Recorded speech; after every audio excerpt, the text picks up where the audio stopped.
Hi everyone, my name is Wumi Zwage and you're welcome to today's reading of my Christian novel titled When the Past Came Visiting. This is chapter 3. Fubara staggered backwards in shock. The room became deadly silent.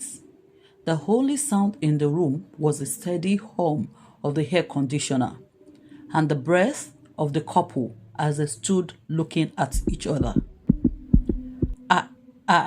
Fubara was lost for words. His nostrils flared as it seemed it was suddenly too small to take in enough breath as his chest constricted in pain. It seemed as if a mixture of concrete had dried up on his chest, thereby causing air not to pass through. He breathed in and out, severally like a pregnant woman in labor. "Are you okay?" Feyi asked as she drew closer and placed a hand on his shoulder where he bent in pain. He looked up at her with eyes that pleaded she denied what she had just said. He shrugged off her hand and stood ramrod straight. "Tell me it's a lie, Feyi, because I don't understand." 1, 2, 3, 4. He counted on the fingers of his left hand. I haven't been home in the last 4 months. 4 minus 2. He looked at his hand as he did a simple arithmetic. "Where did you see the pregnancy? How did you become pregnant when I didn't come home at all? Or did I?" he asked, scratching his head in confusion, looking like a child whose world has suddenly turned upside down. Feyi was sobbing her heart out by this time. "Speak up, Feyi, I am going crazy here," he yelled. She shook visibly and observed him with haunted eyes. Timo came here on the 3rd of May. He said you asked him to check on hers. She started speaking gently. "Yes, I did. And that's not the first time I'll be asking him or that he will be coming around. So how does this concern him?" Fubara asked impatiently. "I need to sit down," she replied, as she moved to sit on the huge bed. Fubara stood impatiently where he was, his total attention on her.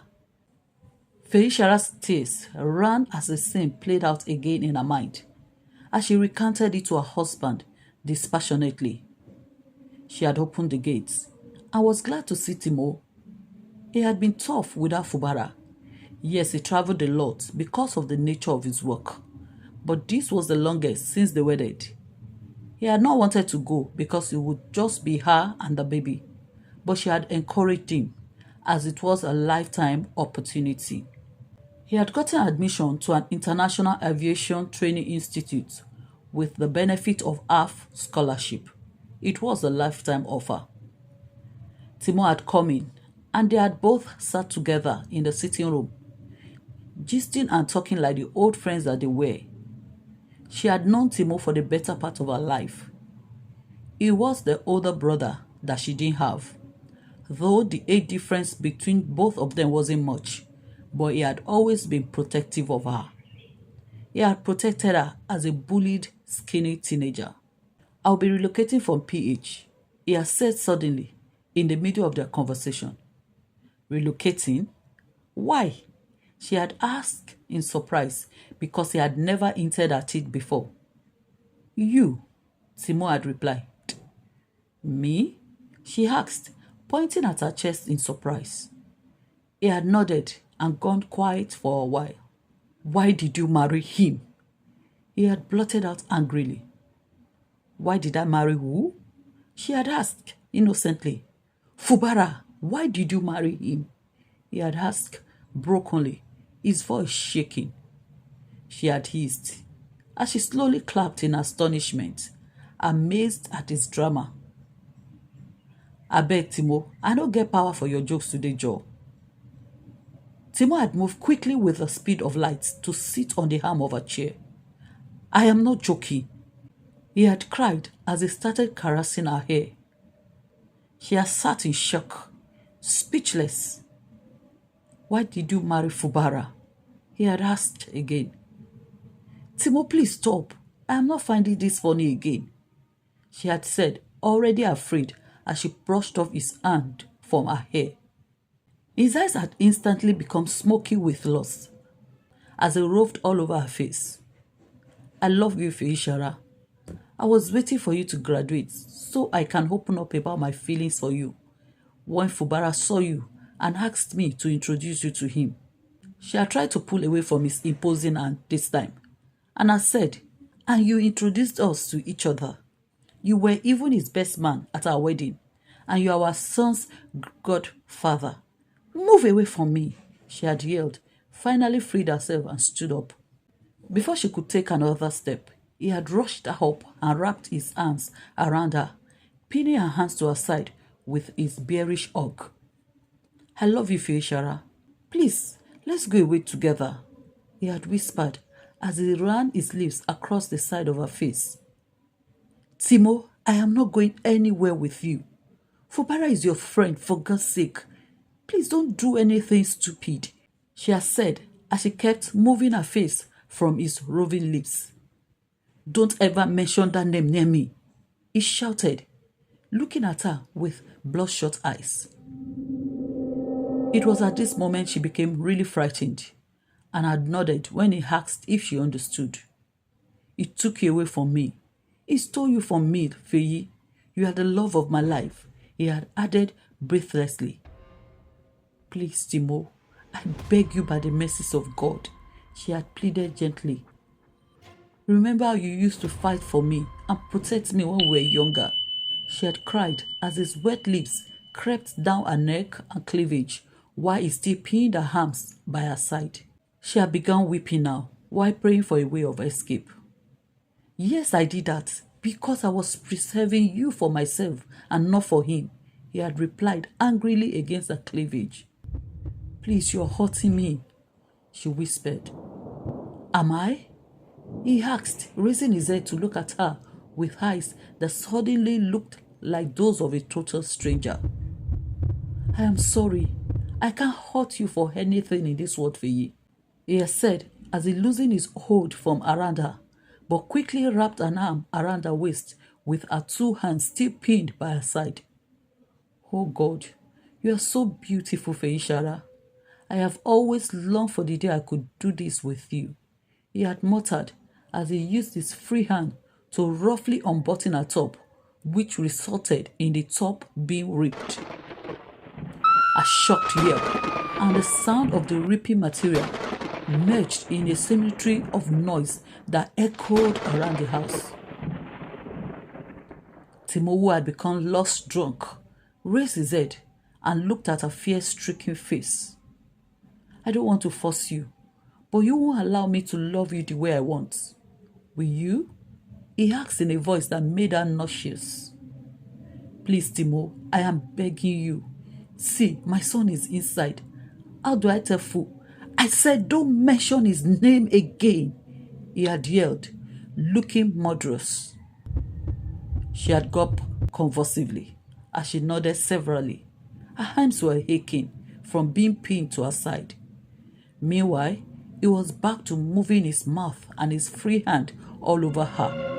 Timo, you had several girlfriends that I know, and even one that... Shh! Don't mention them. They are not you. I was keeping you for me. Why did you have to marry him? He had cried almost tearfully. He had pushed her to a chair. I was about to bend on her when she kicked against his leg. I was able to free herself. She had turned and dashed for the door, but his longer stride had caught up with her just before she could open the door. They lived alone in the compound, so even if she had shouted, there was no neighbor to come to her rescue. You don't love me?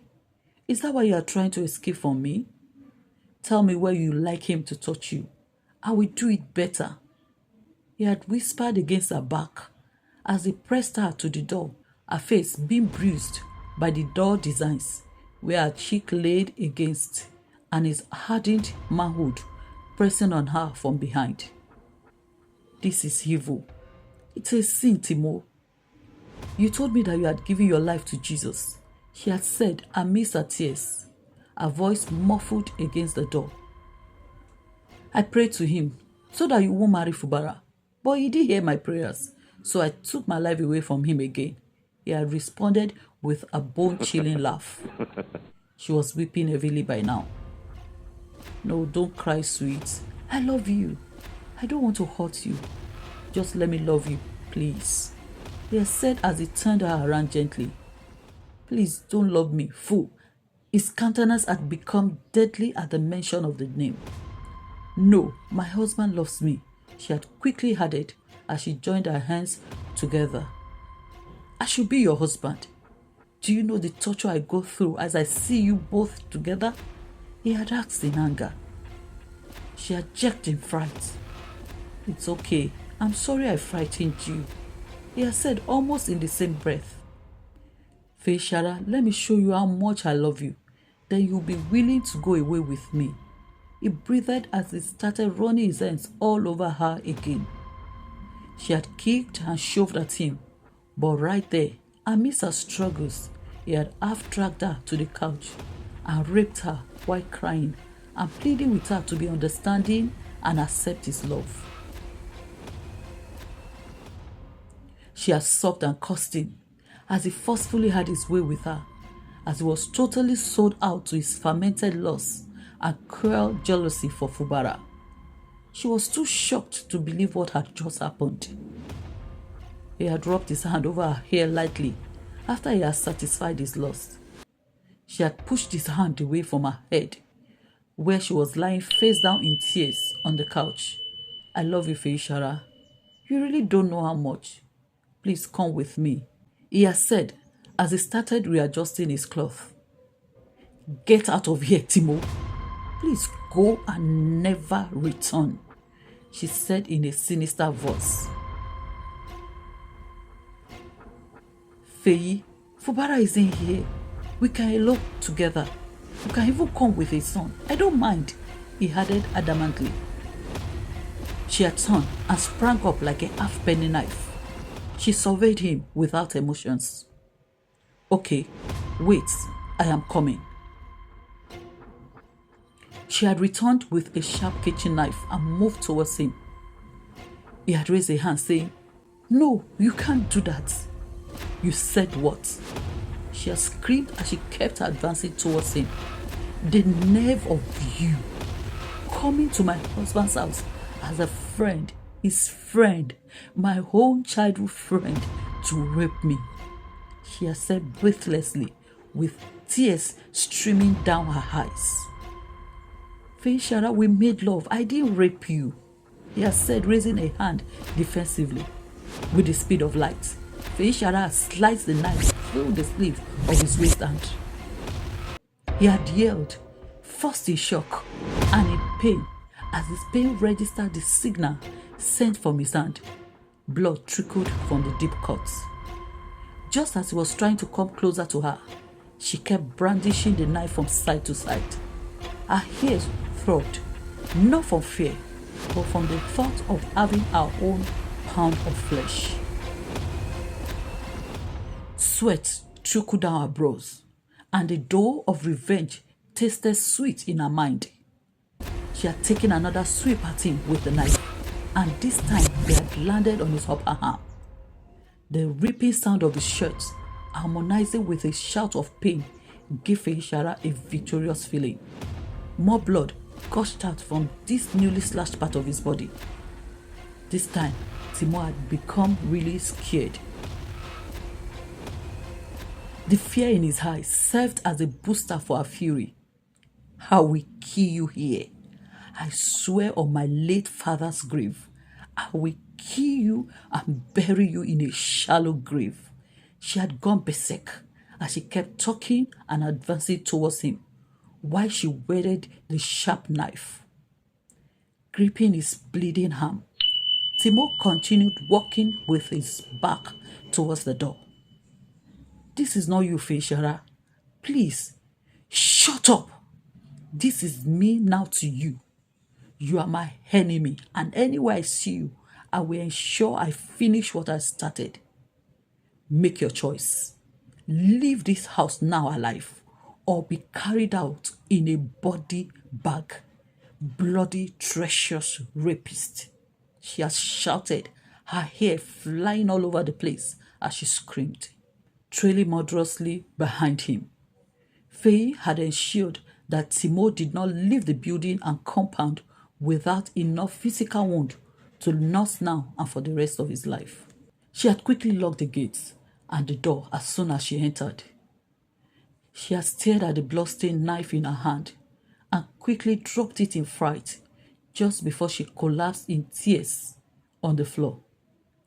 Her mind couldn't register the fact that not only had she been raped in her matrimonial home, but that a friend had done this. But for the persistency in Ibiye's cry, she would not have left that spot until Fubara returned.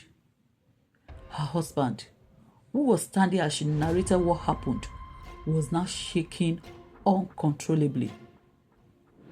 He tried speaking, but no word would come out.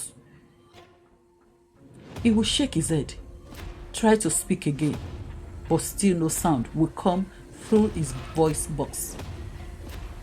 After several attempts, his voice box suddenly got a life of its own, and in the deadly silent room, a sudden shriek broke out of his mouth as he finally came out of his shock state. Jesus! He screamed. Fubara collapsed on the floor as dry sobs escaped in gulps from his mouth. Feyi had never seen him broken like this before. Once or twice, she had seen him shed tears, but they were tears of joy. First, when she agreed to marry him, and then when they had their son, Ibiye. Feyi didn't know if she should sit beside her husband to comfort him, or give him space to come to terms with this new revelation. That he was pained was an understatement. In his eyes, she saw not only the pain, but also hunger. The way he kept eating the floor as he cried, she knew he was beyond angry, and she wasn't sure who the hunger was directed at. She was totally confused. She cursed Timo in her heart, as she had been doing every day since the incident. She was tired. She was drained and spent. Her marriage to Fubara was one of the best things that had happened to her. They had the almost perfect life. But now, with this incident, she didn't know what would become of them. She sat on the bed, resting against the headboard, as she gazed into nothing. Everything had suffered. Her son, her business, her prayer life. She couldn't find it in her to pray to a God who had not been able to rescue her when she needed him the most. Nothing in her life made sense again. Thank you for listening to this chapter of the book, When the Past Came Visiting. If you enjoyed it, please like, comment, and subscribe. You can also find the link to the book in the description. Join me in the next episode for chapter 4. Stay blessed. Thank you.